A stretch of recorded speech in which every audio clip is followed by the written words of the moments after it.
کہ کروڑوں سال پہلے ایک بگ بینگ ہوا تھا. بلین سے بلین شیئر ہوتے ہوتے بگ بینگ. اس بگ بینگ نے ریڈیشن کریٹ کیا. ریڈیشن نے ٹیمپریچر بنایا.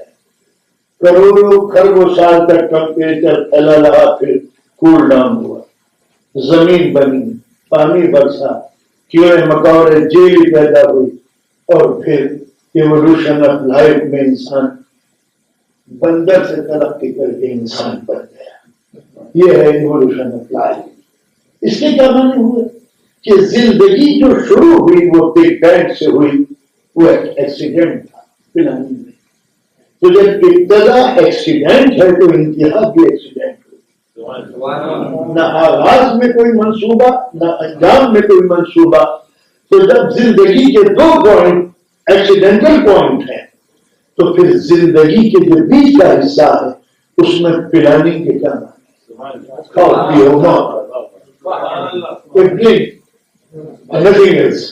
اس کے معنی یہ ہوئے کہ زندگی دو دھماکوں کے درمیان خود ایک دھماکہ ہے. تو بابر بحش خوش کی عالم دوبارہ نہیں. اے بابر, جتنی خوشیاں حاصل کر سکتے ہو ذریعے شرائط کو مینٹین کرو, اس لیے کہ there is no U-turn in your life.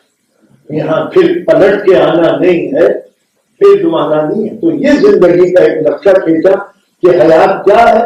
حیات یہ ہے کہ بس ہم بن گئے, انجام کیا ہوگا کہ مر جائیں گے, پھر اس کے بعد کیا ہوگا, بھی نہیں ہوگا. تو اب زندگی کا پورا نقشہ اس کے برابر بنا کہ زندگی ایک ایکسیڈنٹ ہے, موت ایک ایکسیڈنٹ ہے. زندگی کو بھی ایکسیڈنٹ ہونا چاہیے, کھاؤ پیو موت کرو, اس کے علاوہ کوئی مقصد زندگی نہیں. چلیے آگے. کمیونزم آیا اور اس نے انسان کے میجے پر اسکیل رکھ کے اس کو گھما دیا کہ انسان کچھ نہیں ہے, بھوک کا نام انسان ہے. اس کے سامنے روپیاں ڈال دو, زندگی کے سارے مسئلے حل ہو جائیں گے. اس طریقے سے پوری ہیومینٹی کو اس نے روٹی کا نام دے کے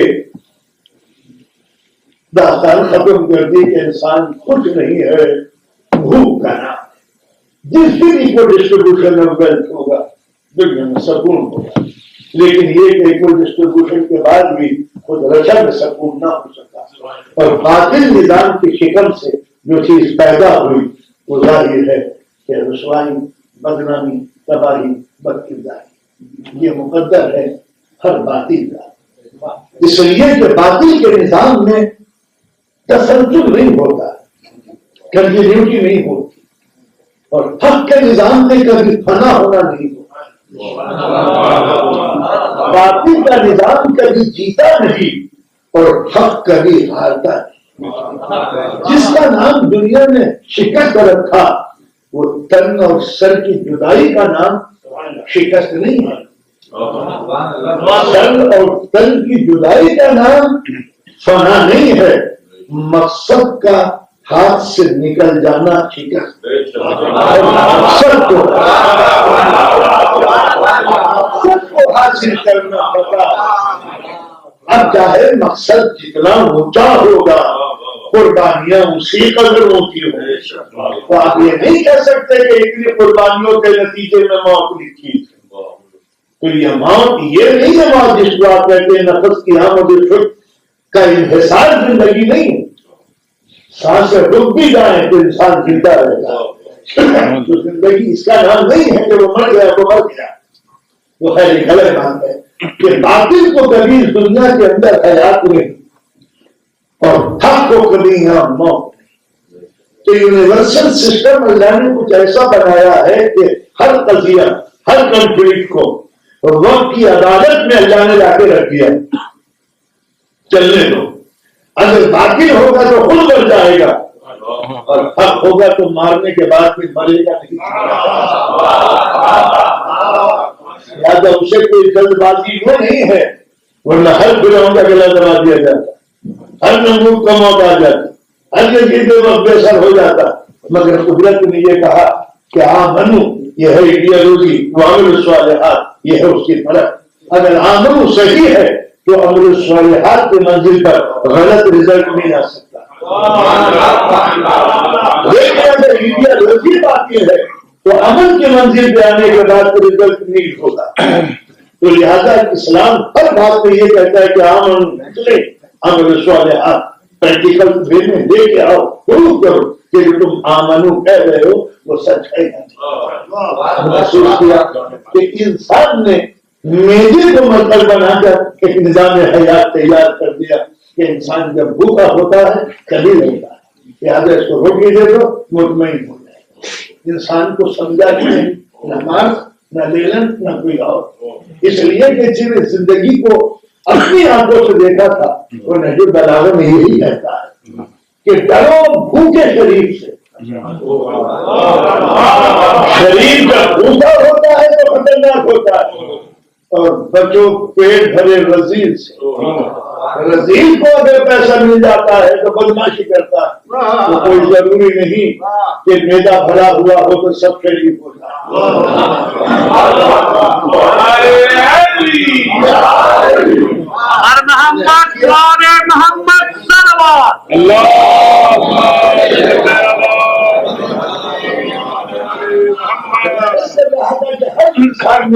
جب انسان کو بقدر عزت میں خود بنظر خود جب دیکھا تو پورا ایجنڈا تیار کر دیا کہ انسان ہے کیا چیز، تابو، چونکہ یہ لڑتا ہے جاتا انسان ہے کیا چیز، وہ ابھی نہیں چاہے، یہ جنگ کرنے کے لیے آیا ہے، یہ صدر کھولائی، یہ لڑتا رہے گا، لہذا پیس دنیا میں عملاً ممکن نہیں ہے، چونکہ انسان بائی نیچر جب فسادی ہے تو اب سے فائدہ کیا ہوا، ٹیررزم جو اس کے مقدر میں لکھا ہوا ہے، پیس کہاں سے آئی؟ تو لہٰذا جب یہ تصور پیدا ہو گیا کہ انسان جو ہے وہ بائی برتھ ٹیررسٹ ہے، تو لہٰذا کوئی بھی دنیا کا نظام پیس تو لا نہیں سکتا، تو آپ نے انسان کو فسادی بنا کر چھوڑ دیا کہ اب یہ بھونکتا رہے گا زندگی بھر۔ دوسرا نظریہ پیدا ہو گیا، انسان ہے کیا چیز۔ شاعری سے ہم نے پوچھا تو شاعری گنگنانے لگا کہ انسان کے اندر چونکہ جنسی احساسات ہیں اور ترنم ہے اور یہ میوزیکل مائنڈیڈ ہے، حسن طلب ہے، حسن پرست ہے، تو آدمی کچھ بھی نہیں ہے، زندگی پر لکھی ہوئی قدرت کی ایک حسین غزل کو انسان کہتے ہیں۔ لہٰذا غزل پڑھو اور غزل سناؤ، مسلمان کے پاس کوئی کام تو ہے نہیں، لہٰذا ہر مسئلے کا ایک حل ہے غزل، ہر مسئلہ مسلمان غزل سے طے کر لیتا ہے۔ اس کے اندر مصیبت آ رہی ہے فلسطین میں، کہا ایک مرثیہ لکھ دو، لہذا پوری زندگی کو جس طریقے سے انسان نے اس کا فریم تیار کیا، اس کا وے آف لائف خود بنا، تو انسان خود دیکھے کہ انسان کیا ہے، یہ پوچھے خدا سے کہ انسان کیا ہے، جس کا یہ شاہکار تھا اس سے پوچھو کہ یہ ہے کیا چیز۔ تو اب انسان کی زندگی عجیب و غریب، ہر دور میں انسان نے انسان کو یہی سمجھا، جو ڈاکٹر کے لیب میں ٹیبل کے اوپر آپریشن کے ہتھیاروں کی زد میں آ جائے اس کا نام ہے انسان۔ اتنا بلڈ،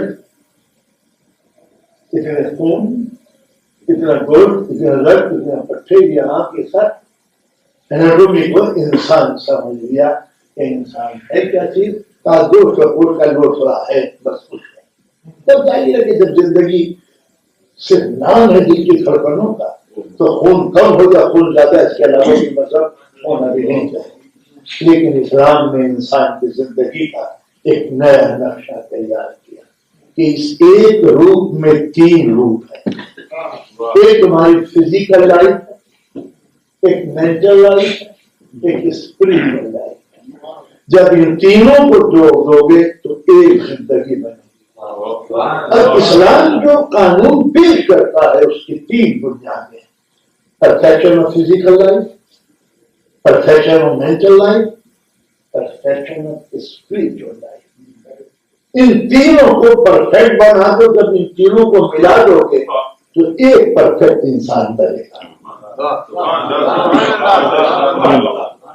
پرفیکٹ فزیکل لائف اللہ کی بنائی ہوئی، اس کو توہین کرنے کا گناہ، زندگی جہاں بھی ہے جس روپ میں بھی ہے لائق ہے کرام، تو یہ زندگی کو مکمل کرو، ادھوری نہ رہ جائے، ذہن کو پورا کرو، ذہن ادھورا نہ رہ جائے، جسم روح کو مکمل کرو، روح پوری نہ رہ جائے. اس لیے کہ ان تینوں میں اگر کہیں بھی ایک پوائنٹ کم ہوا تو فرسٹریشن رکے گا نہیں. چاہے یہ اضطراب جسمانی ہو, چاہے اضطراب ذہنی ہو, چاہے اضطراب قلبی ہو, ان تینوں کو مطمئن کرنا ہے. آپ تشریف فرما ہے مجلس میں, پیٹ میں درد ہوا, بتائیے مجلس میں پائیے گا. میرا صحیح ہے, ذہن میں ایک خلفشان ہے, سن پائیے گا. روح جل رہی ہے, سن پائیے گا. تو جب تک کہ تینوں کو پرفیکٹ نہ بنا دیجیے, جب تک کہ انسان کو سکون نہیں دیتا. لہٰذا اسلام کے جتنے بھی عبادتوں کے نظام ہیں وہ تینوں کو ساتھ لے کے چلتے ہیں. صبح کی 2 رکعت نماز پڑھتا ہوں, واجب توڑتا ہے اللہ, کیا مطلب ہوا؟ نیت کرو روح سے, تعریف چاہو ذہن سے, عمل کرو جسم سے.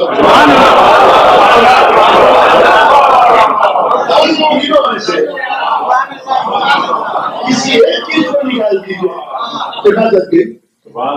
بڑی شاندار طریقے سے آپ نے نماز پڑھایا, رکوع سجود, ذہن تعریف نہیں کرتا بلا وجہ ہمارا, بس ہوتے ہی ہے ڈیلی نے کھڑا کر دیا, ذہن ساتھ نہیں دے رہا. نیت کرنے بھول گئے, کہیں بھی ایک رکھنا پیدا ہوا پوری نماز کی. تو اگر نیت نہیں ہے نماز کی, وہ نماز کی نیت آپ کو بدل اے اللہ, ایکسرسائز کرنے کے لیے نہیں, صبح سویرے اٹھنے کے لیے نہیں, الرٹ رہنے کے لیے نہیں, ڈسپلن کے لیے نہیں, وقت کی پابندی کے لیے نہیں, دنیا ہمیں نمازی سمجھے اس کے لیے نہیں. اور بدل اے اللہ, زندگی لے کے دور ہو گیا تھا, وقت دے کے قریب ہو رہا.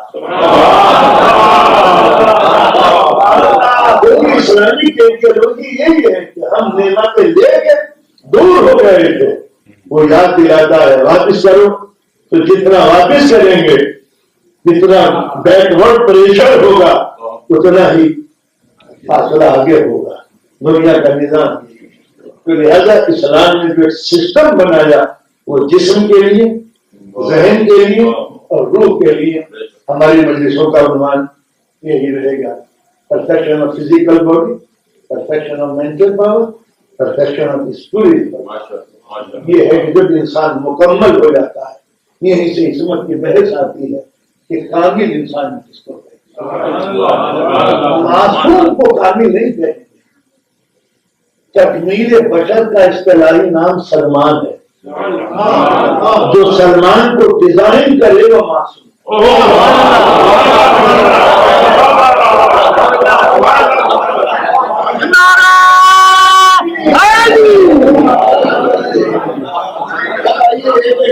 بحث کرتے چلے جائیں. سب سے پہلے آتی ہے ہماری فزیکل لائف. یہ ایک ایسی, یہ جسم بنا ہے زمین کے اجزاء سے, جو بھی ماس ہے زمین کا, ایلیمنٹس ہیں, اس سے میرا جسم مرکب ہے. خلق کو مٹی, ہم نے اسے مٹی سے بنایا. جب مٹی سے بنایا تو مٹی کی پراپرٹیز میرے جسم میں آئی. زمین کو پانی کی ضرورت ہے, مجھے پیاس بھڑکی. زمین کو غذا کی ضرورت ہے, کھاد کی, مجھے بھوک لگی. زمین کو نیند کی ضرورت ہے, آرام چاہیے. یہ نہیں کہ آج دنوں کاٹا اگلے دن پھر کاٹ لیں. ابھی ٹریٹمنٹ کی ضرورت ہے, آرام چاہیے. مجھ کو بھی آرام کی ضرورت ہے. زمین کے اندر جنسی خواہشات میں پروڈکشن کا نتیجہ ہے کہ یہ پیدا کرتی ہے خوراک. میرے اندر بھی پروڈکشن ہے. نسل انسانی اس سے وابستہ ہے. فرشتوں کو اولادیں نہیں ہوتی. جن کے جسم مٹی سے نہیں بنتے ان کو نہ بھوک لگتی ہے, نہ پیاس لگتی ہے, نہ نیند لگتی ہے, نہ اولاد کی خواہش ہے. کیونکہ یہ میرا جسم مٹی سے بنا ہے تو مٹی کی ساری کوالٹیز میرے جسم کے اندر آ گئی. جب آ گئی تو پتہ کیسے چلے کہ میرے جسم میں کون سی چیز کی کمی ہے؟ زمین کو کیا معلوم کہ پانی کی ضرورت ہے. تو لہذا قدرت کے نظام میں میرے جسم کی سرزمین میں تمنائیں پیدا کریں. یہ ہیومن ڈیزائر کیا چیز ہے؟ Maintenance of physical life. ہمارے جسم کے لیے مینٹیننس جو بنا, ہمیں کیا پتا چلتا ہے کہ پانی کم ہو گیا. گاڑی کو کیا پتا ہوتا ہے ٹنکی خالی ہوئی پیٹرول کی، مگر قدرت نے کہا ادھر پانی کم ہوا، ادھر یہاں سے لے کے یہاں تک پیاس بھڑک اٹھی، صرف میدے میں نہیں کہ سب میدے کے اندر تو پیاس ہے مگر ہاتھ میں پیاس نہیں ہے۔ قدرت نے نظام بنا دیا کہ سینٹر جو متاثر ہوگا تو پورا نظام متاثر ہوگا، لہٰذا بھوک لگی تو پورے جسم کو لگی، پیاس لگی تو پورے جسم کو لگی، نیند آئی تو آنکھیں بند نہیں ہوئی، پورا جسم کا دروازہ بند ہو گیا۔ تو ہم نے محسوس کیا کہ یہ انسان کی ریکوائرمنٹ، کہ انسان کے اندر مینٹیننس کے لیے کہ رات کے اندر انرجی کم ہو گئی، ہیٹ کی ضرورت ہے، غذا کھائی ہے تاکہ میدے کی ٹنکی کے اندر لے جائے اور کوئلے کی طرح گرم ہو کے آپ نے انرجی کریٹ کرے۔ آپ کے اندر پانی کی کمی ہو گئی ہے، پانی پیجیے، پیاس کا احساس، ڈی ہائیڈریشن ہو جائے گا ورنہ۔ ایک میں منزل کی طرف جانا چاہتا ہوں، ذرا ساتھ دیجیے گا، اطلاع میں پیش نظر ہے۔ جسم میں جب پانی کی کمی ہوئی تو پیاس بھڑکی، مراد میدا بھرنا نہیں ہے ورنہ پیٹرول سے میدا بھرا جا سکتا ہے۔ کسی چیز کا بھی پراپر یوز ہونا چاہیے، مس یوز نہیں۔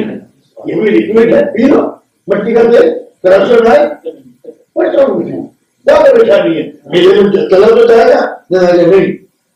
خواہش کے یہ معنی نہیں ہے کہ آپ بہکائیں، پانی پیور فارم میں خالص گندا نہیں، most distil mineral water act, گندا پانی نہیں پیے، کیوں؟ فریڈم کے خلاف ہے یا نہیں؟ فریڈم کے خلاف ہے، جب پانی میں پیاس لگی تو جہاں بھی پانی ملے منہ ڈال دو۔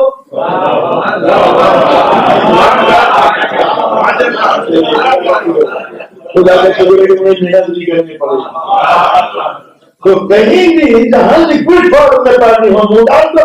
مگر جانور میں انسان میں یہی فرق ہے کہ جانور تمناؤں کا اثیر ہوتا ہے، انسان دماغ کا اثیر ہوتا ہے۔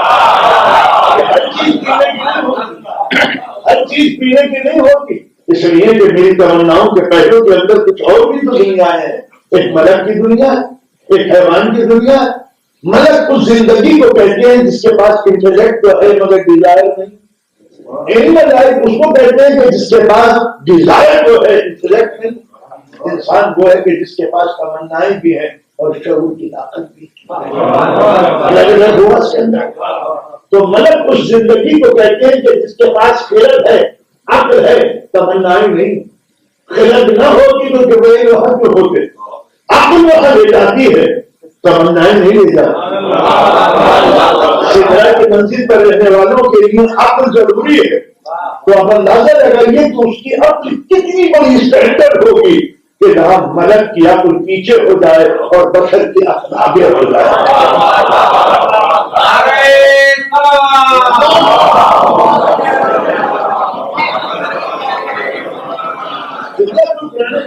کوئی آیت، کوئی حدیث قدسی میں روایت، کوئی روایت ایسی ہے کہ جبرائیل امین سے غلطی ہو گئی، پیغام دیا تھا عیسیٰ کو، دیکھا ہے موسیٰ کو، ملک الموت سے غلطی ہو گئی، کہا تک مسٹر اے کو اپنا کرتے، وہ بی کو ختم کر دیا جلدی میں۔ امریکن پائلٹ کہیں بھی بمباری کر سکتا ہے، اور غلطی کے امکانات کو جب بیٹ آدمی ہوتی ہے اس سے بھی ملتی ہے، تو کیا جبرائیل امین میکائیل رضوان بنا رہی ہے، ان سے کوئی غلطی نہیں، تو ان کی عقل وہ ہے جو غلطیوں سے مبرہ ہے۔ تو جہاں ان کی عقلیں پیچھے رہ جائیں وہ عقل کیسے ہوگی جو جبرائیل کو پیچھے سے ہوگی؟ تو جب جبرائیل جیسے بوڑھے کو ہجیان کر کے نہ ہوا آج تک، گھر وہ سال کا ہو گئے، سینئر جب جبرائیل غلطی نہیں کرتا تو رسول سے غلطی کیسے ہو جائے گی؟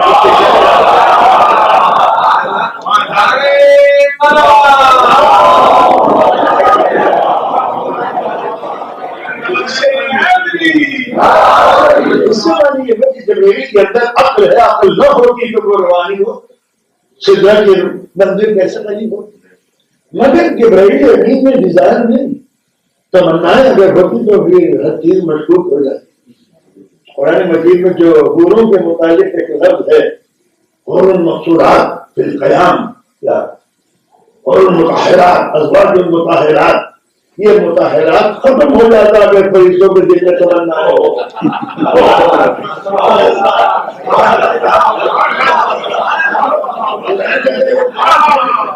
ان کو کسی چھوا نہیں تو ہم یہ کہتے کہ آدمی کوئی ہمارا دم تقسیر بھی تھا، وہ کیسے معلوم ہو کیسا گیا؟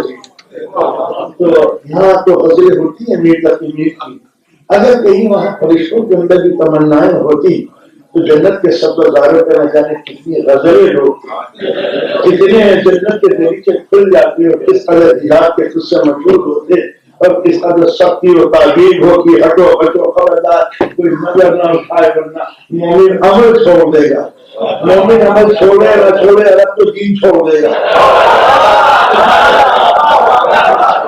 اس لیے جو بیچارے نے کلمہ ہی جب پڑھا ہے تو قرآن مجید میں یقین دلا دیا کہ وہاں حوریں ہوں گی، وہاں کوثر ہوگا اور پینے کے لیے پانی ہوگا، اسی کا کلمہ پڑھا ہے رب نے اس وقت لے کے آ گیا۔ بس ہاں یہ اندازہ لگایا جا سکتا ہے جب یہ صبر کے عرب ایسا ہے تو جب بگڑا ہوا ہوگا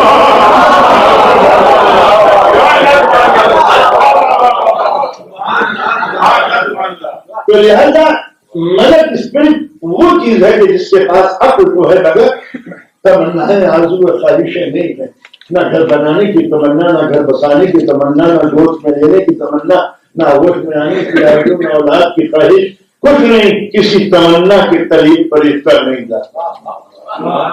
تو عقل ہے تمنائیں نہیں، اور جانور کے پاس تمنائیں ہیں عقل نے پیاس لگی منہ ڈال دیے، اب بات جس کا صحیح پسند سکھا ہے، بھوک لگی اور جانور نے سبزے پہ منہ ڈال دیا۔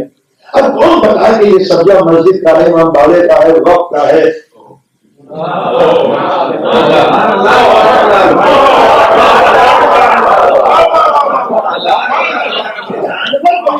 نہیں ہے کہ سبزہ کس کا ہے، تو ڈلیوری چاہیے، باپ کسی کا بھی ہو جائز ہو نہ جائز ہو۔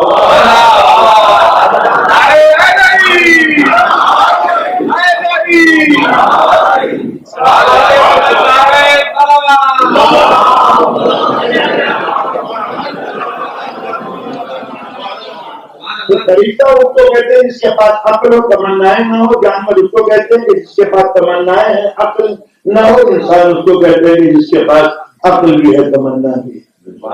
بس اگر تمنا آگے ہے اور عقل پیچھے ہے تو مغرب نہ ہو اسفل سافلین، اگر آرزو کو اس نے آگے رکھ چھوڑا ہے اور عقل کو پیچھے تو پھر یہ اتنا گرتا ہے کہ تنزل بھی اس پہ نہ ہونا ہے۔ اور اگر کہیں اس نے عقل آگے رکھی اور تمنائیں پیچھے رکھی ہیں ثم رددنہ اسفل سافلین۔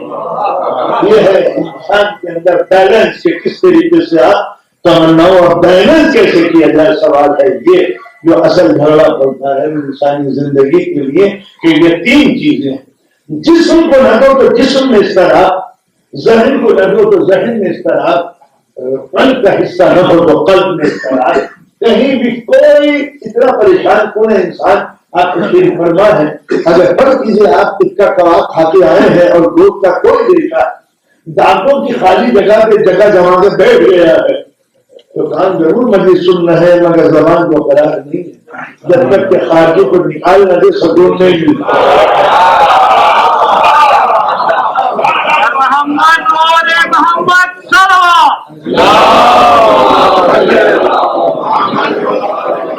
کوئی بھی چیز ہے گوشت کا کوئی بھی ریشہ ہے، آپ کا بیٹھنے کی میدا ہے، یہ تھوڑی ہے کہ دانتوں میں خالی جگہ بدیشی آپ بیٹھ گئے۔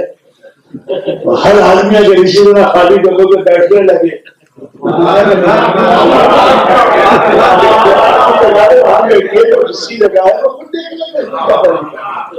تو یہ انسان ان تینوں چیزوں کے مرکب کو انسان کہتے ہیں۔ اب کیونکہ یہ جسم بنا کوئی اضطراب نہ آنا چاہیے تو لہذا پروردگار عالم نے جسم انسانی کو زمین سے لیا، اس کے اجزا لیے، اجزا لینے کے بعد جو خواہشیں پیدا ہوئی وہ زمین کی اولاد ہونے کی بنا پر، کیونکہ زمین مرکب ہے، زمین سے یہ جسم مرکب ہے، وہ سارے جسم بنا ہے زمین کے اجزاء سے۔ تناسب اس نے دیا بیلنس اس نے کیا ہے. اب اس بیلنس میں ہماری تمنائیں اگر غلط ریشیو پیدا کرتے ہیں تو اچھا خاصا انسان ہاسپٹل پہنچ جاتا ہے. ہاسپٹل میں کیا ہوتا ہے؟ ڈاکٹر ہوتا ہے. کوئی ڈاکٹر صاحب نہیں جان کر کچھ نہیں کرتا. اللہ کے نظام میں جو غلطی آپ نے تمناؤں کی بنا پر پیدا کر دی ہے اس میں سمجھوتا کرا دینا. نمک بڑھ گیا، نمک گھٹ گیا. شوگر بڑھ گئی، شوگر گھٹ گئی. آئرن بڑھ گیا، آئرن کم. میگنیشیم زیادہ، میگنیشیم کم. سوڈیم کم، سوڈیم زیادہ. ادھر ڈس بیلنس ہوا اور یہ ہو گیا. ڈاکٹر کا کام کیا ہے؟ وہ ایڈ دیتا ہے کہ جو چیز بڑھ گئی ہے اس کو گھٹا دے، جو گھٹ گئی ہے اس کو بڑھا دے. جبھی تو جانے بدیری ہوگا. پیچھے آ جائے، پیچھے جہاں عدل ہوتا ہے وہاں غدیر ہوتا ہے، جہاں عدل نہیں ہوتا غدار ہوتا ہے.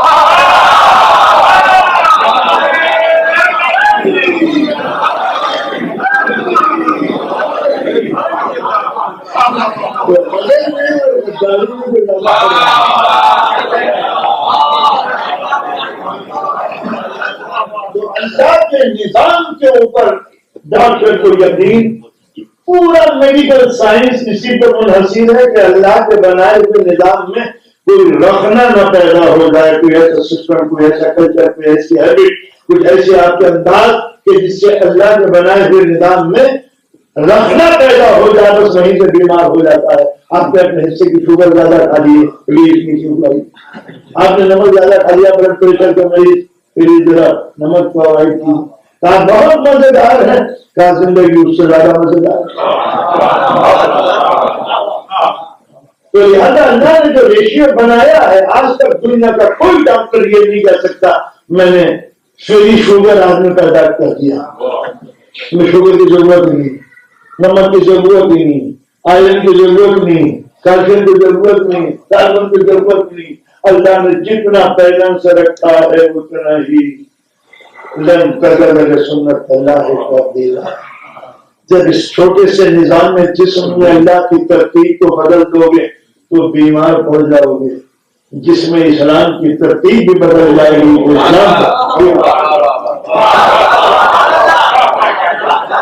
جس کو طرح کے لیے بنایا گیا ہے بس اتنا ہی. زیادہ مشورہ دینے کی ضرورت نہیں. اللہ کو کہ 12 کیوں ہے، 25 کیوں نہیں، 10 کو نہیں، 1 لاکھ کو بھی 1000 ہی کیوں ہے. اس کا ریشیو آپ کا پوچھا ہے کہ شوگر کا نارمل کب ہوتی ہے، شوگر کیوں ہوتی ہے، 5 کیوں نہیں ہوتی ہے. اللہ کو مشورہ دینے کے لیے آپ انتظار کیے خاص ہوں گے. تو یہ کہ انسان کا جسم مکمل ہو کے لہٰذا اسلام میں بغیر کسی روح رعایت کے ہم اس چیز کو حرام قرار دے دیا جو آپ کے جسم ناظرین کے لیے مضر ہو. ہے ہر وہ چیز جو انسان کے لیے مضر صحت ہو اسلام نے اس کو حرام قرار دیا ہے. شوگر سنت ہے کھانا، لیکن اگر آپ ڈائبٹک ہو گئے اور ڈاکٹر نے یہ کہہ دیا کہ مولانا آپ ڈائبٹک ہو گئے ہیں، خطرے کی لائن آپ نے کراس کر دی ہے، تو شریعت اپنا حکم واپس لے لے گی. ڈاکٹر کے حکم کا احترام ہے. عربک اسلام میں کوئی چیز نہیں. میں واقع سنوں آپ کو، آپ نے اس کو دوسرے رنگ سے سنا. رمضان کی آخری تاریخیں ہیں. بیٹی نے باپ کی خدمت میں سحر کے لیے جو کی روٹی، نمک، دودھ کا پیالہ رکھ دیا. باپ نے یہ کہا جانے کہ تم کو نہیں معلوم کہ تمہارا باپ روٹی کبھی 2 چیزوں سے نہیں کھاتا، ان میں سے ایک اٹھا. بیٹی نے ہمت کر کے نہ جانے کیوں آج نمک اٹھا لیا، جبکہ گھر کی پلی ہوئی بیٹی کو باپ کے انداز میں نہ جانے کس احساس کے تحت بیٹی چاہتی ہے کہ میرا باپ آج دودھ نہیں.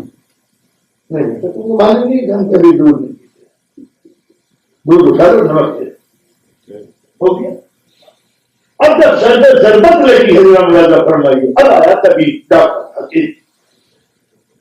امام حسن سے کہتے ہیں کہ خون بہت زیادہ بہ گیا ہے. گلوکوز کی شکل اس زمانے میں تھی کہ دودھ میں شہد ملا کے اس کی تلافی کے لیے تھے، شربت نہیں.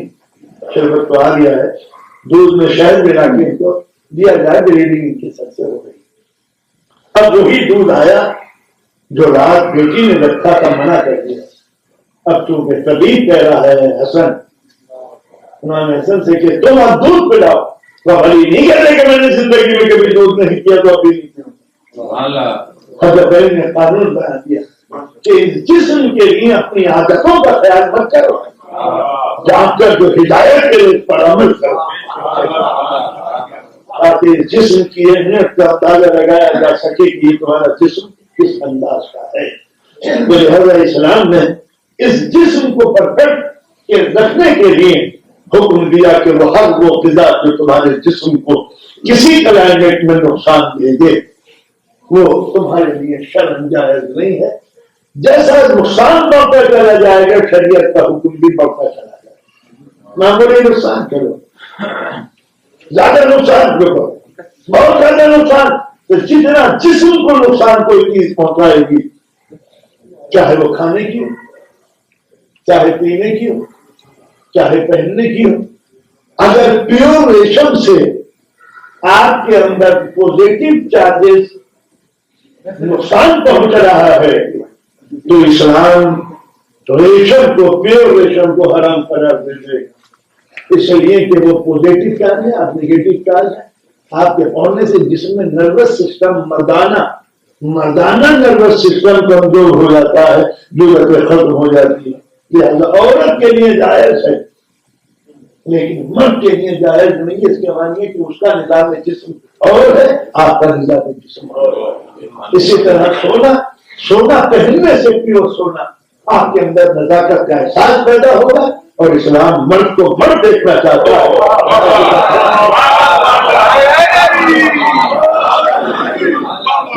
محنت مشقت اس کے لیے انسان کو بنایا گیا تھا۔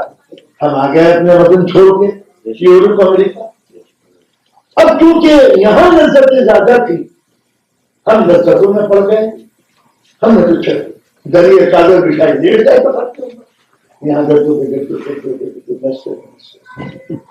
جان کرنے کے لیے کہ بیک بون میں درد ہو رہا ہے تو آپ ہاتھ کارڈ بورڈ کے اوپر لیٹنا شروع کر دیجیے، نتیجہ ہوگا کہ جہاں سے بھاگے تھے وہیں پر یہاں آئے تو خود کہ 5 انگلیاں 10 انگلیاں گھی میں تر، تو اس میں ہم اتنے تر بتر ہوئے کہ ہم موٹے ہو گئے۔ ڈاکٹر نے کہا کہ مولانا خدا کے واسطے سلیم ہو جائیے، ہو جائے تو میں دے دو، سلیم نہ ہوں گے تو سلیم، لیکن یہ ڈاکٹر کا حکم ہے تو بھی روٹائی کرنی پڑے گی۔ تو غربت سے بھاگے تھے اور پھر پلٹ کے وہیں پر آئے، تو کوئی فرق نہیں ہے ڈائٹنگ اور فاسٹنگ۔ غربت فاسٹنگ دیتی، فاسٹنگ شریعت دیتی، تو لہذا دونوں جن جہر مشقت پسینے میں ڈوب کے کام کرو، صبح سے اسلام دنیا کا واحد مذہب ہے کہ جس نے ایکسرسائز اور محنت اور مشقت کو قرار دیا کہ انسان کی زندگی کے لیے ضروری ہے۔ کیوں؟ اس لیے کہ ہم نے انسان کی زندگی کا جو ڈیزائن بنایا ہے اس میں کہیں آرام نہیں لکھا تھا، لگزریس لائف ہم نے انسان کی زندگی میں کہیں رکھی نہیں۔ مسا پوچھتے ہیں کہ جبرائیل سے کہیں جبرائیل کبھی کبھی تم نے ہنسی کی اس بات پہ کہ جب انسان مسرت ڈھونڈتا ہے دنیا میں تو کہتے ہیں بالکل جس کی جب چیز ہے ہی نہیں تو ڈھونڈ کے کیا کرے، دنیا میں مسرت نام کی کوئی چیز ہے نہیں، جب ہے ہی نہیں تو ڈھونڈ کس طرح ہے۔ تو اسی طریقے سے انسان کی زندگی کا مسئلہ ہے کہ انسان اس دنیا میں چاہتا ہے راحت، اور راحت نام کی کوئی چیز قدرت نے رکھی نہیں ہے۔ لقد خلقنا الانسان فی کبد، ہم نے انسان کو اسٹرگل کے لیے بنایا، محنت کے لیے بنایا، جدوجہد کرتا رہے، پسینے میں ڈوبتا رہے، جب بھی یہ اے سی میں رہے گا اس کی رجا خراب ہو جائے گی۔ جاگنگ کرو، اس سائیکل پہ دوڑو کہ جس کا پہیہ نہ ہو، جلدی تو رہے مگر رفتار نہ ہو۔ آپ نے دیکھا کہ قدرت نے کیسا انتخاب دیا کہ جن چیزوں سے تم بھاگتے تھے انہیں چیزوں کی طرف پھر پلٹتے آ گئے ہو. یہ ہے وجہ. تو لہذا اسلام کے نظام میں ایکسرسائز مشقت یہ ہے تاکہ جسم تمہارا تباہ و برباد نہ ہو سکے. یہ ہے جسم کا فارمولہ کہ اگر جسم پر یقین ہے عملوں کی منزل پر تو عمل الصالحات عمل کرو، ایکسرسائز کرو. یہ ایڈیالوجی فلسفیوں کی طرح نہیں ہے کہ آپ نے بیٹھے ہوئے ایئر کنڈیشن روم میں سوچ رہے ہیں کہ کیا ہوا ہوگا، وہ ہو گیا عمل.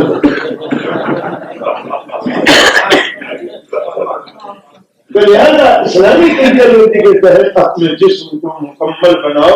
جب جسم کو مکمل بنانے کی بات آئی تو آپ اس کے لیے ہدایت کی ضرورت ہے. یہ تو ہوئی ایڈیالوجی، اور ایڈیالوجی کے لیے ضرورت ہوئی اس بات کی کہ پریکٹیکل لائف ہو، اور پریکٹس کے لیے ضرورت اس بات کی ہے کہ کوئی پرفیکٹ ماڈل ہو جو تمہارے سامنے عملی نمونہ بن کے آئے.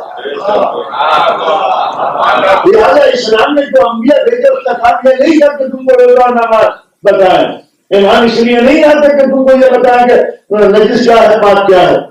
ایمان اس لیے بھی آتا ہے کہ پریکٹیکل لائف پیش کرے کہ تمہارے اندر سستی کہیں نہ آنے پائے. تو غفلت مسلمان کے لیے ویسے ہی حرام ہے جیسے شراب. اس کا تو نشہ اتر بھی جاتا ہے لیکن غفلتوں کا نشہ نہیں اترتا. آج جو تمام دنیا کے اندر مسلمانوں کا نشہ کاری ہے وہ مغل دور کا نشہ مسرت تھا جو ابھی تک بھی بیچارے اسی میں قضائے مسرت میں پڑے ہوئے ہیں. اور بموں کے دھماکے اور میزائل کی آوازیں اور توپ تپن کے بعد بھی ان کو پتہ نہیں ہے. وہ سمجھتے ہیں کہ یہ ٹینک کبوتر اور چڑیا ہوگا کہ جس کو غلیل سے یا سے برباد ماریں گے تو یہ ٹینک ہو جائے گا.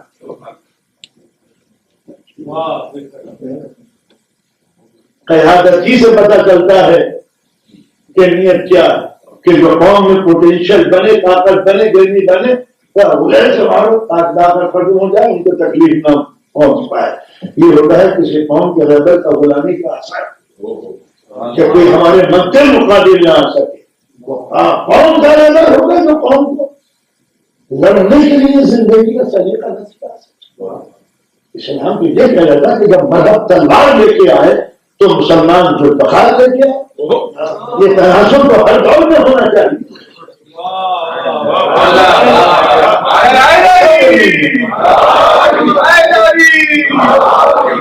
ایسا تو نہیں ہے کہ مذہب سامنے سے تلوار لے کے آیا اور شادت دعا کو میں پڑھ کے پھوکے دیتے کمبا مر جاتے. آپ نے اندازہ لگایا کہ جن چیزوں کے لیے جو چیز بنائی گئی ہے اس کو نظر انداز کرنا اسلام کے منشا مرضی کے خلاف. لہٰذا وہ سست روی کے جو انسان کو غافل بنا دے اور دین ہاتھوں سے جاتا رہے، اس لفظ کے پاس نہ رہے. اسلام نے طرز زندگی کو کئی زیادہ حرام قرار دیا ہے. وہ زندگی اختیار نہ کرو اس طریقے سے. تو لہٰذا جب پرفیکٹ ماڈل آئے انہوں نے طاقت کا نمونہ دکھایا کہ ہر انسان کسی نبی کو آپ یہ نہیں بتا سکتے ہمارے عقائد کے تحت کہ کوئی نبی بیمار ہو گیا تھا. چھوڑ لیجیے گا پہلے بعد میں فیصلہ کیجیے. نہ نبی کبھی بیمار ہوتا ہے نہ معصوم کبھی بیمار ہوتا ہے. اس لیے کہ بیماری آتی کہاں سے؟ تمناؤں کا فروغ، آرزوؤں کی محتاج، خواہشات کی بھیڑ، علم کا نہ ہونا. ہم نے چیز کھا لی، ہمیں کیا خبر تھی کہ یہ صحیح چیز ہے. اب وہ معصوم کے اندر غیب کا مالک ہے، وہ کیسے اس چیز کو کھا سکتا ہے کہ جس کے اندر زہر کی آمیزش ہے یا کے اندر انفیکشن. لہٰذا معصوم کبھی بیمار نہیں پڑتا. ہاں سرکاری کام کے لیے کبھی کبھی بیمار ڈالا جاتا ہے. سرکاری کام کے لیے میں اس کو بات بیان کروں گا، پہلے وہ بیان کروں کہ نبی کبھی ایسی بیماری میں مطلب کچھ نہیں ہوتا جس سے گھن آتی ہو. جیسے مسلمانوں نے جناب ایوب کا نقشہ پیش کیا ہے کہ زخم پڑ گیا اور اس میں کیڑے تھے اور کیڑے گر جاتے تھے تو جناب ایوب کیڑوں کو اٹھا کے کیڑے زخم گئے تھی. جن سے گھن آئے انسان کو نبی اس مرض میں کبھی مبتلا نہیں. یہ یہودیوں کی بنائی ہوئی روایتیں ہیں اسرائیلیات، اور اسلام کے اندر کچھ یہودی صفت انسانوں کے میں کوئی کیا. صحیح بخاری نے دروازے کھول دیے کہ جتنا بھی اس قسم کا چوری کا مال ہے ہم دینے کے لیے تیار ہیں، دھندا ہی آپ کو کرتے ہیں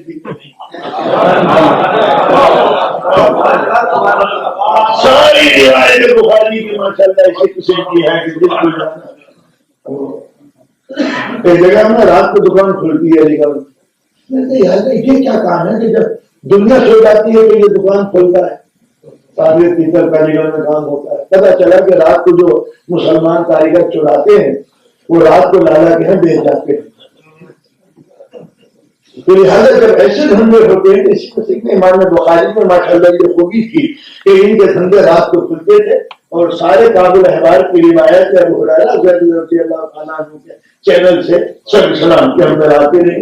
یہ دونوں بزرگ شخصیتیں اسی کام کے لیے پیدا کی گئی تھی کہ تمام یہودی اور اسرائیلی لٹریچر یہ صحیح بخاری اور مسلم اور ترمذی وغیرہ کے اندر داخل کر دیا. تو اس قسم کی روایت جناب ایوب کی کوئی نبی رسول پیغمبر ایسے مرد میں مبتلا نہیں ہوتا جس کو دیکھ کے تو ذرا وہی رہ جائے.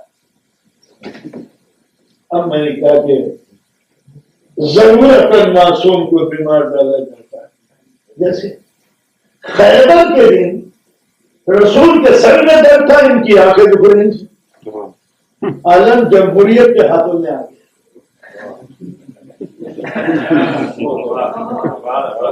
جس کو ڈیموکریسی بناتے، اگر یہ جمہوریت کے ہاتھوں میں علم نہ آیا ہوتا تو نبی حضور کبھی یہ نہ فرماتے کل میں رکھ دوں گا. اب تک تو تمہارے بھائی برادر دیتے رہے میں اس کو دوں گا. تو اس کے معنی ہے کہ 39 دن ڈیلے ہو گئے ضرور پروگرام، مگر یہ ثابت ہو گیا کہ بغیر اصلی کے نقلیوں سے کام نہیں بنتا. یہ ہوا تو کبھی بھی جو بیماری ڈالی جاتی ہے وہ اس مسئلے سے ڈالی جاتی ہے. نبی کے سر میں درد، یہاں سوئے چشم، اور آخر میں مجبور ہو کے نبی نے بلایا کیا ہوا کہ آگے دکھ نہیں، بیٹھ جاؤ، لیٹ جاؤ. سر کو رکھا زانو پر، جس کو مولانا ابن حسن نانوی اللہ مقامہ ایک خاص فقرہ کہا کرتے تھے اس مسئلے میں کہ نبوت کی رحل کی امامت کا قرآن تھا، اور چونکہ قرآن کے وقت کو پلٹنے کے لیے لعاب دہن کی ضرورت پڑتی ہے، لہٰذا نبی نے علی کی آنکھوں میں لعاب دہن لگا کے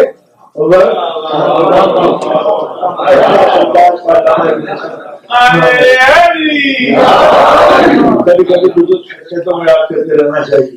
بہرحال سوال یہ پیدا ہوتا ہے کہ اگر لعاب دہن ہی سے کسی کو جلی بنانا تھا، آنکھیں کھول لی کہ لعاب دہن سے، تو جو بیچارے بھاگ کے آئے تھے ان کی کمر پہ جگہ لعاب دہن سے نیچے تھے بلیک ڈاگ کی طرح، تو یہ بھاگ نہیں چھوڑتے. تو معلوم ہوتا ہے کہ نبی کا اعجاز بھی وہی کام کرتا ہے جہاں نیت پہلے میں درست ہو.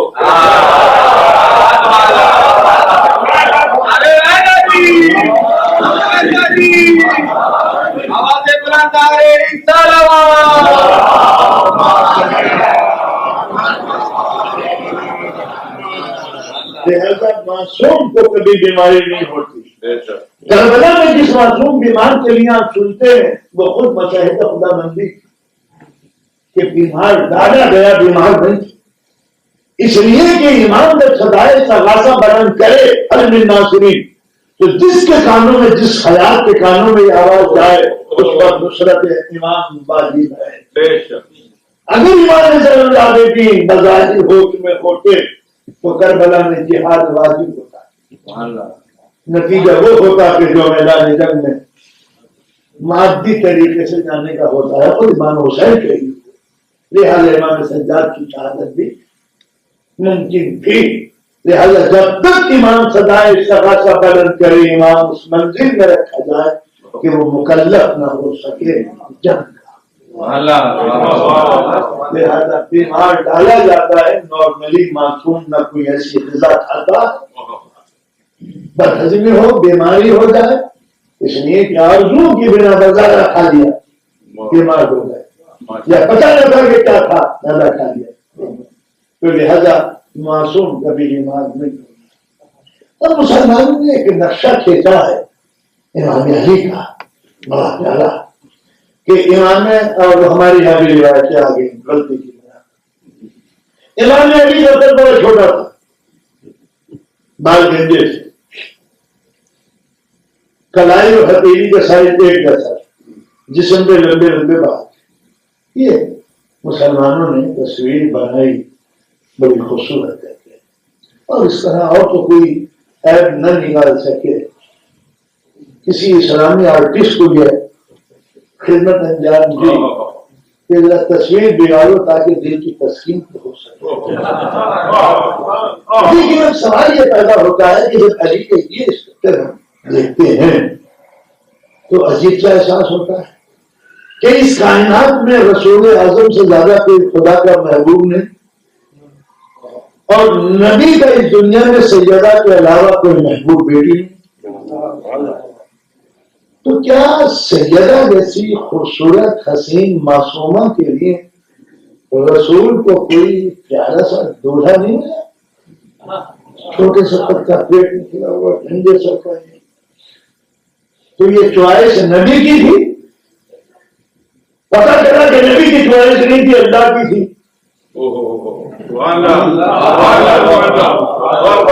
الذی احسن کل شیء خلقہ، وہ جو خدا کہہ رہا ہے کہ میں نے ہر چیز کو حسین بنایا، تو کیا رسول اپنے چہیتے رسول کی بیٹی کے لیے مجھے کوئی اچھا نوشہ نہیں مل سکا؟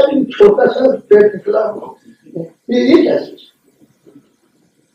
آپ نے علامہ کوثر نیازی مرحوم کا نام سنا ہوگا، حیدرآباد کے ایک ہمارے دوست تھے علی صدیقی، وہ تھے تو سنور مذہب مگر علی رسول حضرت علی کے بڑے شہزادے تھے، ان کا گھرانہ سب شیعہ ہے، مگر ہماری سمجھ میں کبھی نہیں آیا کہ مرحوم میں کیا بات تھی۔ تو علی صدیقی دہلی کے اندر ایک مولود کعبہ کا پروگرام رکھتے تھے اور دنیا بھر کے خطبہ کو وہاں بلاتے تھے۔ اتفاق سے ایک سال میں نہیں جا سکا، مگر میں نے ویڈیو دیکھا تو علامہ کوثر نیازی نے اسی کی بحث کو ڈیل کیا تھا، وہ آج بھی تصویر موجود ہے۔ علامہ فرماتے ہیں کہ حیرت کی بات یہ ہے کہ مسلمان ہسٹورین نے، مورخ نے، جو ابو سفیان کو تو مسلمان کہتا ہے، ابو طالب کو کافر کہتا ہے، یہ کہنے کے بعد علامہ کوثر نیازی پاکستان کے فارن منسٹر بھی تھے اور دینی منسٹر بھی تھے، وہ یہ کہتا ہے کہ حیرت کی بات یہ ہے کہ اس مسلم ہسٹورین ایک طرف تو ابو سفیان کو مسلمان لکھتے ہیں اور دوسری طرف حضرت ابو طالب کو کافر کہتے ہیں۔ اس سے بات فوراً نہیں کہتے ہیں کہ انہی ہسٹورین حضرت علی کی ایک تصویر کھینچی ہے، قد چھوٹا، پیٹ نکلا ہوا، بال گنجے، لمبے لمبے بال، یہ علی کا نقشہ کھینچا۔ علامہ نے اگلا فقرہ عجیب و غریب کہا کہ مورخ بھول گئے کہ حضرت علی کی شہادت کے بعد دنیا علی کو خوابوں میں دیکھے گی،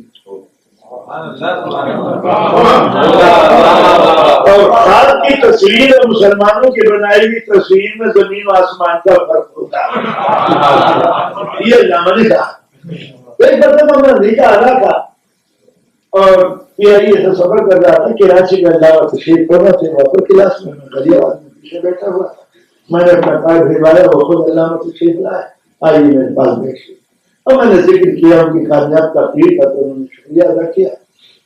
میں نے یہی ذکر کیا، میں نے کہا علامہ صاحب آپ نے فقرہ کہا تھا کہ دنیا علی کو خوابوں میں دیکھے گی، میں نے کہا یہ آدمی وہ کہیں نہیں سکتا جس نے خواب میں علی کو نہ دیکھا۔ علامہ رونے لگے اور میرا ہاتھ دبا دیا، میں سمجھ گیا کہ ظاہر نہیں کرنا چاہتا۔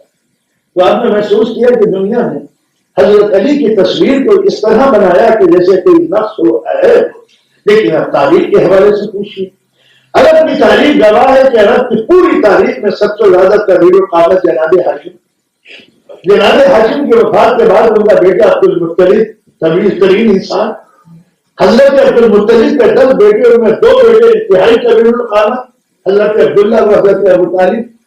حضرت ابو طالب کے جتنے بیٹے تھے اپنی تاریخ کے اندر اپنے حسن کا کوئی جواب نہیں رکھتے۔ ابو طالب کی طولانیت تاریخ گواہ، حضرت علی چھوٹے ہوں، اب حضرت علی کا جو بیٹا ہے فضل عباس تو جینس کی کوالٹی کو کیا ہو گیا؟ اس لیے کہ یہ باپ کی طرف سے نسل ملا یا ماں کی طرف سے، باپ بھی ہاشمی اور ماں بھی ہاشمی۔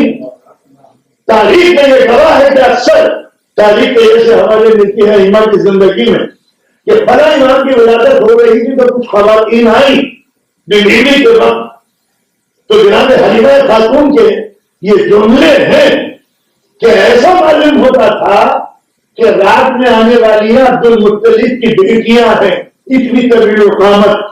عرب کے اندر عبد المطلب کی بیٹیاں اپنے طول میں مشہور تھی کہ یہ طویل قامت بیٹیاں ہوتی ہیں۔ خود حضرت علی نے اپنے خاندان کی تعریف میں کہا ہے ہم حسین ہیں، ہم کبیر ہیں، ہم سقی ہیں، ہم صاحب علم ہیں، یہ ناکے ہیں، یہ کالے ہیں، یہ پرس ہے، یہ کنجوس ہے۔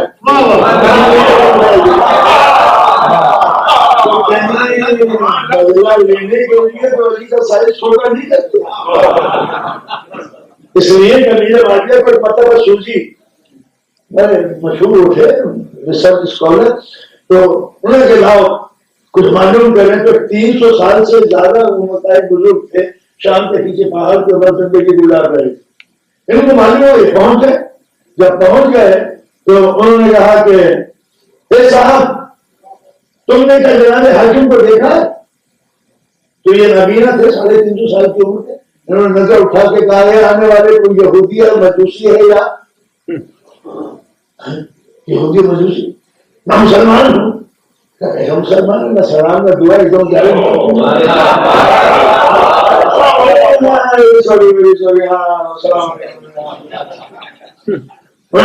پوچھنا چاہتا ہوں کہ جناب حاکم کو آپ نے دیکھا ہے؟ انہوں نے کہا ہاں مجھے اچھی طرح یاد ہے۔ یہ کیسے کہ اپنے زمانے کا اتنا حسین انسان میں نے نہیں دیکھا، طویل القامت، بڑی بڑی سیاہ آنکھیں، گھومنے والے سیاہ بال، اور رخسار پر حسین رخساروں میں جب اس کے بال بندھاتے تھے معلوم ہوتا کہ چاند پر ساون کی گھٹائیں طاری ہو گئی۔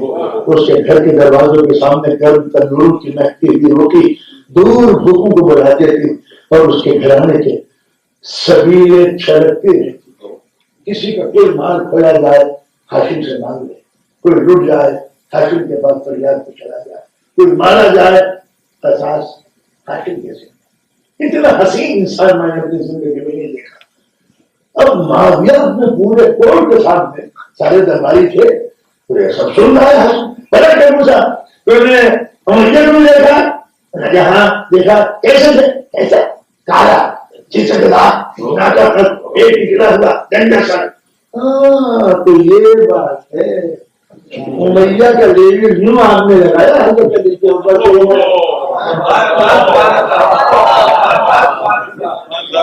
اور میں محسوس کیا کہ یہ اسلام کا پہلا حکم کہ اپنے نظام جسمانی کو درست کرو، لہذا اس نے جتنی عبادتوں کا حکم دیا ان سب میں جہاں ذہن کام کرتا ہے وہاں جسم کی شمولیت واجب ہے کہ جسم کو ہر جو ناکارا بزدل سست لیزی قوم اسلام کو پسند نہیں ہے، مستحق انسان۔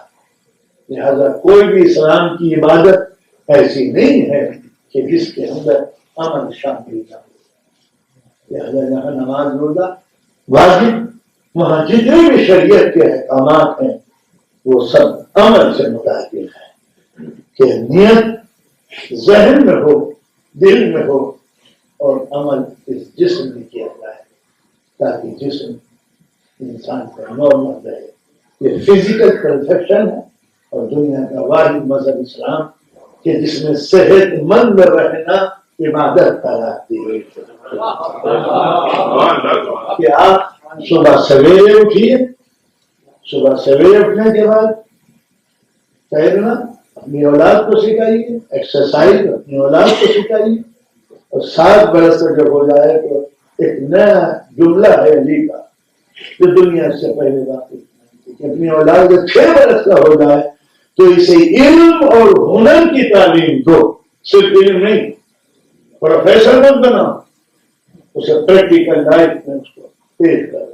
یہ تھا ایک نظام جہاں آپ نے تربیت زندگی کے لیے اصول معین کیے، اس واسطے محنت اور مشقت واجب قرار دی گئی۔ گرمی کا زمانہ، صادق علی محمد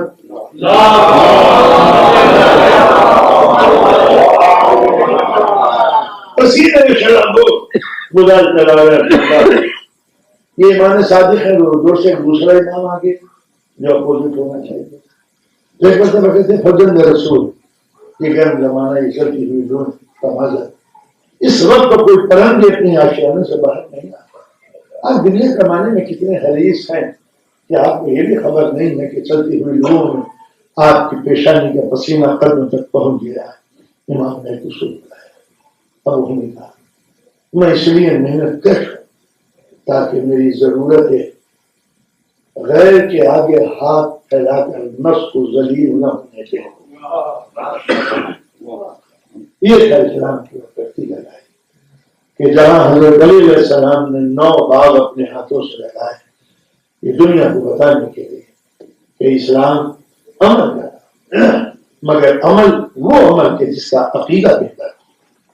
غلط عقیدے پہ عمل بھی ہوگا تو نتیجہ خراب ہوگا۔ اس لیے کہ روم روپ کے اوپر جب آپ گاڑی جتنی تیز پھینکائیے گا اتنا ہی منزل سے دور ہوتا چلے گا۔ تو عمل بہتر ہے مگر پہلے ہدف پھر اس کا، اگر ہدف غلط ہے تو ہر عمل تمہیں تباہی کی طرف لے کر چلے گا۔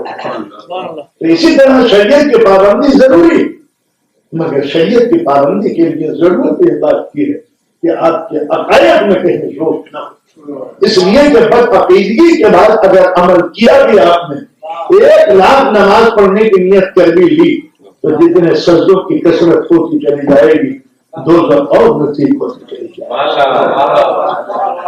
گی۔ اس لیے کہ عبادت نام تمناؤں کی تسکین کا نہیں ہے، عبادت نام ہے حکم الہی کے آگے جو دل نیاز کا ٹکا ہے۔ یہاں بشر کی تمناؤں کو حق حاصل نہیں ہے کہ اپنی طرف سے کوئی عبادت وضع کر لے، چاہے وہ رمضان میں تراویح۔ تو اگر کسی نے اپنی طرف سے عبادت کی ایجاد کی ہے تو ڈرو اس دن سے کہ کہیں تم پہ بغاوت کا مقدمہ نہ چلے عبادت کی وجہ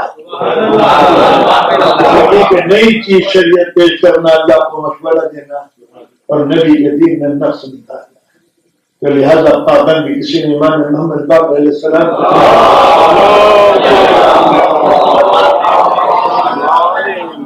رسول یہ نماز صبح 2 رکعت کیوں؟ آپ نے فرمایا کہ کہیں ذوق عبادت پھسل کے 2.5 رکعت نہ پڑی کہ موڈ اچھا ہے، بم بھی اچھا ہے، لاؤ 2.5 رکعت پڑی۔ ادھر آپ نے 2 کی سرحدوں سے قدم آگے بڑھایا، ادھر گئے، اس لیے کہ حکم کی سرحدوں کا تعین کر کے اس پہ جم کے عمل کرنا عبادت ہے۔ اگر رمضان میں ذوق ہے عبادت زیادہ بڑھ جائے اور عید کے دن بھی کوئی روزہ رکھنے کی ضرورت دوبارہ کرے تو انجام بڑھے۔ لہذا معصوم اس لیے بھیجے گئے تاکہ صرف وہ بیٹھ کے حکم ہی نہ جتائیں کہ پریکٹیکل لائف پیش کر کے دنیا کے سامنے انجام بتائیں کہ ایک انسان کو زندگی کس طرح گزارنی۔ تو لہذا زندگی کا کوئی بھی ایسا عمل نہیں جہاں معصوم نے اپنے حکم کی اور اپنی سیرت کی چھاپ نہ چھوڑ دی۔ کوئی شریعت کا حکم ایسا نہیں خود عمل کر کے بتائے۔ اگر نماز عبادت ہے تو خود عبادت کر کے بتائے، جہاد عبادت ہے تو میدان کارزات میں خود کر کے بتائے۔ یہ ہے اسلام کا۔ اور صرف چونکہ اسلام مردوں ہی کے لیے نہیں عورتوں کے لیے بھی واجب ہے، تو اسلام نے جہاں مردوں کے لیے شریعت رکھی اور معصوم کو عملی نمونہ بنایا تو عورتوں کی ہدایت کے لیے بھی زہرا کو کہا۔ ہاں زہرا سے کام میں جڑے رہے۔ زہرا بیٹی بھی ہے، کامل شریک حیات بھی ہے، ایک مکمل ماں، مگر جناب سیدہ مکمل بہن نہیں۔ زہرا کی زندگی میں یہ رخ نہیں تھا کہ معصومہ نے سب کچھ بن کے دکھایا، بہن بن کے نہیں دکھایا۔ بہن بننے کے لیے بھائی کی ضرورت تھی. بھائی اللہ کی مصلحتوں کے تحت ہونا مناسب نہیں. یہ خاتم النبی سید الانبیاء، سید الانبیاء کے بعد کوئی نبی نہیں آ سکتا، خاتم الانبیاء کے بعد کوئی نہیں آ سکتا. اور نبی کا بیٹا منصب میں کم ہوگا تو نبی کی توہین. لہذا بیٹا دیا گیا تاکہ تم کچھ اور نہ سمجھے، مایوسی کا الزام نہ لگاؤ، دے کے لے لیا. اب صرف فاطمہ کو پیدا، جب فاطمہ کو پیدا کیا تو فاطمہ کی زندگی میں سارے رخ تھے، مگر زہرا کی زندگی میں بہن بننا. اس کمی کو جب پورا کیا گیا جب ثانیہ زہرا کو بس فرق اتنا ہے کہ فاطمہ معصومہ ہے. اور یہ نئے منصب کے لیے امام نے ایک نئی سند دی زینب کو، عالمہ غیر معلمہ. یہ خود ایک عصمت کی ایک شکل ہے. وہ عالمہ کہ جس کو کسی نے نہیں کہا. یہ بھی عرض کر دوں کہ زینب وہ دنیا کی واحد عورت ہے کہ جس نے کوفے میں لڑکیوں کا اسکول. اس سے اندازہ لگائیے کہ آل رسول کے علم کی کیا ہے. دوستو ہمارے یہاں دستور ہے کہ بڑے خطیب کے بعد چھوٹا خطیب ممبر پہ نہیں، بڑے شاعر کے بعد چھوٹا شاعر نہیں ہوتا ہے. رسول اعظم کے بعد کوئی نہیں ہے. کربلا کا پورا مارکا آپ کی پیش نظر ہے. امام حسین نے خود کو جس مقام پہ رہ گیا وہاں خلتیں نہیں پہنچی، نبیوں کی ہیبتیں نہیں پہنچی. اس جگہ رسول نہیں پہنچے جہاں سے حسین گزر گئے. یہ وہ کارنامہ تھا حسین کا کہ جو اول اور آخر نہ اس سے پہلے کسی نے انجام دیا اور نہ اس کے پہلے کوئی انجام دے گا. جیسے نبی کی سیرت کے بعد کوئی ضرورت نہیں ہے کہ نبی آئے، صرف نبی کی سیرت کا بیان کرنا ہی وہ اثر رکھتا ہے جو کسی نبی کے آنے کا. کربلا کے بعد کسی کربلا کی وہ ضرورت نہیں ہے کہ اپنا کوئی حسین پیدا ہوگا اور نہیں یہ کارنامے انجام دے گا. مگر ہاں جو حسین کا کام تھا وہ حسین کے ذکر نے انجام دیا. جو کام قدرت کو حسین سے لینا تھا وہ ذکر حسین سے لیا. ذکر حسین اور ذات حسین لیا الگ الگ. لیکن امام حسین نے جس منزل فراز کے اوپر قدم رکھ دیا اس کے بعد کسی نے ہمت نہیں کی کہ حسین کے بعد میں کیا کہوں کہ اکبر کے بعد کوئی گنجائش نہ تھی مگر کبرا بنایا. افضل کی شہادت کے بعد کوئی گنجائش نہ تھی مگر سکینہ. اور پھر حسین مظلوم کے بعد کوئی گنجائش نہ تھی مگر زینب کبرا. امام حسین کے کارناموں کے بعد جو بھی کارنامے کسی کے بھی آتے وہ منظم ہو جاتے. مگر آپ نے دیکھا کہ کربلا کے بعد جو بیویاں ہیں کسی کا کارنامہ مطلب زینب کبرا نے مسجد پر قدم رکھا ہے کہ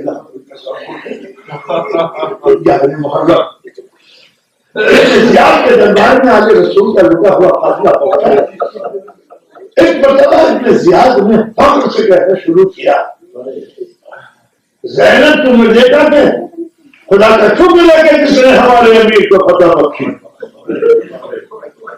ایک ضعیف زینب اس کا سب کچھ لٹ چکا جو ایسے مقام پر قیدی کی حیثیت سے ہے کہ جہاں عورت کا کلیجہ شک ہوتا ہے. مرد کے احساسات اور عورت کے احساسات میں فرق ہوتا ہے. آپ نے ملاحظہ فرمایا کہ زینب کہاں کھڑی جہاں کبھی ابن الجم کھڑا اور ابن زیاد کہاں بیٹھا جہاں زینب کا باپ بیٹھا. یہ منظر ہی زینب کولا کے لیے قیامت سے کچھ کم نہ تھا مگر دونوں فرق ہے. جہاں ابن ملجم تھا اس کے بازو علی نے کھلوا دیے، اور جہاں زینب ہے وہاں زینب کے بازو کتنا مشکل تھا۔ انہیں جا کر کہ زینب تمہیں خدا کا حکم ہے کہ جس نے ہمارے امیر کو فتح بخشی، یہ ظاہری دنیا کی فتح بول رہی ہے، ہم زینب کا سر اٹھا، خدا کا شکر ہے کہ جس نے ہم کو نبوت امامت بخشی۔ آپ نے ملاحظہ فرمایا کہ ظالم بادشاہوں کے دربار میں جرأتیں گونگی ہو جاتی، مگر یہ زینب ہے جو بول رہی ہے۔ خدا کا شکر ہے کہ جس نے ہم کو نبوت امامت سے سرفراز فرمایا۔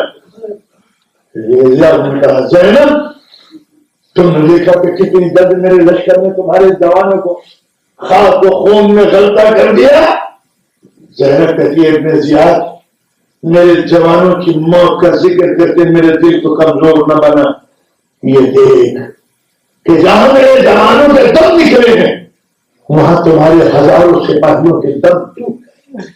ابن زیاد اگر تم دیکھنا چاہتا ہے اپنے لشکر کی بربادی تو کوفے اور شام کی گلیوں میں رانوں کے رونے کی آواز سن کہ میرے بھوکے پیاسے جوانوں نے کتنی جلدی تمہاری فوج کے حوصلے ہار۔ ابن زیاد کے پاس اب کوئی جملہ نہ تھا۔ زینب تم نے دیکھا تمہارا جھوٹ کھل گیا۔ ابن زیاد خدا نے ہمیں نبوت کی صداقت اور امامت کی سچائی سے نوازا ہے جو کبھی باتیں نہیں ہوتی۔ ابن زیاد کی فکر زینب بڑی اچھی عربی بولتی ہے، اس نے سنا تھا کہ مرتبہ زینب ٹھیک بولتی یا جلدہ رسول اللہ تم نے سنا آج زینب کی آواز کو کہتا ہے کہ بڑی اچھی عربی بولتی ہے۔ زیاد تم نے میرا گلزار نوٹ کیا، تم نے میری بہاریں نوٹ کی، تم نے میرے درختوں کو کاٹ دیا، تم نے میری شاخیں نوٹ لی، تم نے پھل کوڑ دیے، آزاد کی یہ کہہ رہے کہ زینب کو اتنی روئی کہ سید سجاد آگے آ گئے، سید سجاد کی آنکھ میں زینب بیٹھ گئی۔ سید سجاد کا ایک کہتا ہے دل کا پوچھتا ہے کون علی بن حسین کا کیا خدا نے علی بن حسین کو قتل نہیں کیا؟ تو یہ یہودیوں کا مذہب کا جو اوپر خدا کرتا ہے، کیا خدا نے علی بن حسین کو قتل نہیں کیا؟ امام سجاد فرماتے تیرے ظالم سپاہیوں نے میرے چھوٹے بھائی کو قتل کر دیا جس کا نام علی بن حسین تھا۔ حیرت کی بات یہ ہے کہ بڑے چھوٹے قتل ہو جائیں بڑے باقی رہے، جلات کاٹ سید سجاد کی گردن، بس جیسے اس سید سجاد کی گردن کا نام سنا مطلب زینب زمین میں بیٹھی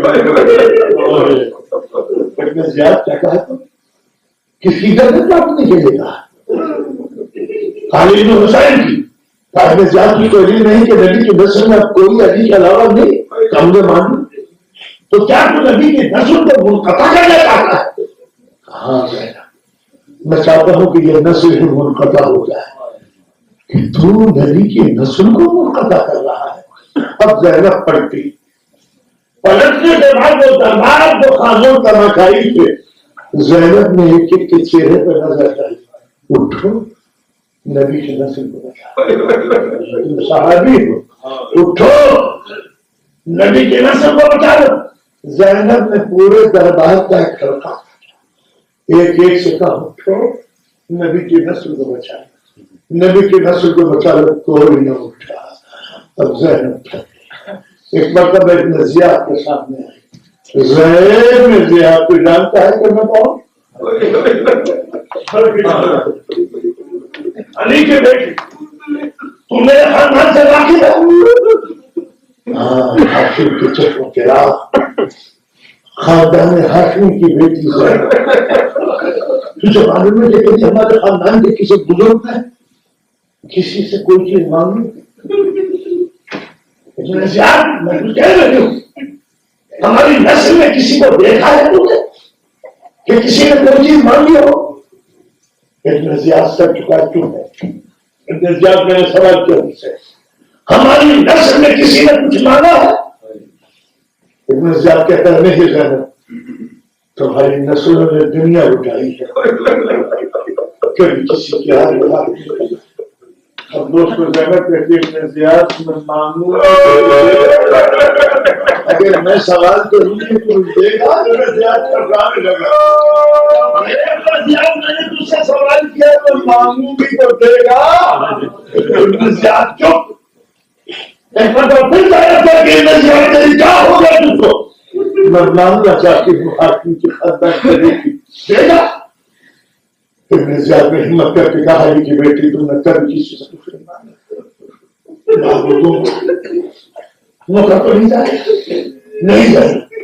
سن کر بتائیے تمہارا امیر نے اس سے وعدہ کیا ہے تو مانگوں گی وہ دے گا ہاں بہن تم نے کبھی کسی سے سوال نہیں کیا مانگو کئی جلاد سے کہہ دے کہ سید سجاد کی گردن کاٹنے سے پہلے میری گردن ختم کر دے اس لیے کہ میں نے اپنے حسین سے وعدہ کیا تھا تیری نسل کا بتاؤں گی چاہے وہ نسل نہ بچا سکے اور زندہ رہنے کا مجھے کوئی حق نہیں ہے ایک دن جا کر اپنے جلاد کو حکم دے کہ میری گردن کاٹ دے ایک مرتبہ ابن زیاد نے سے بلایا جلاد علی کی جو بیٹی کہہ رہی ہے ان کی تعمیر کی جائے ایک مرتبہ جلاد تلوار لے کے آگے بڑھا زینب کبریٰ نے پلے سید سجاد کو دیکھا میرے علی موت سے نہ گھبرانا سید سجاد کہتے ہیں بوبی اللہ علی کی اولاد کو موت سے ڈرتے ہوئے کس نے دیکھا ہے یہ کہتے ایک مرتبہ زینب نے دونوں باہیں بیمار کربلا کے گلے میں ڈال دی ایک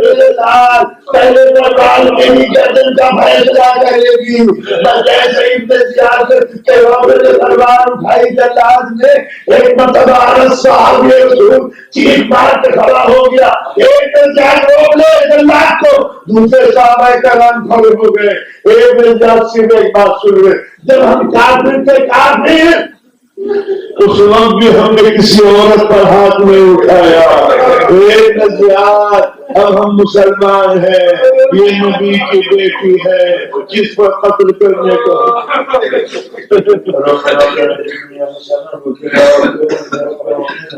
ربنا لا تزغ قلوبنا بعد إذ هديتنا وهب لنا من لدنك رحمة إنك أنت الوهاب پانے والے ذکر کو بخشش عبادت قبول فرمائے پانے والے ذکر کا ثواب تمام مومنین و مومنات کی ارواح کو پہنچے پانے والے جو بیمار ہیں انہیں شفا کاملہ عطا فرما ہماری اولاد کو اس ملک میں معصیت اور گناہوں سے محفوظ رکھے حضرت کے ظہور میں تعجیل فرما آنے والے جہاں جہاں مسلمان ہیں ان کی عزت و آبرو و دین کا تحفظ فرما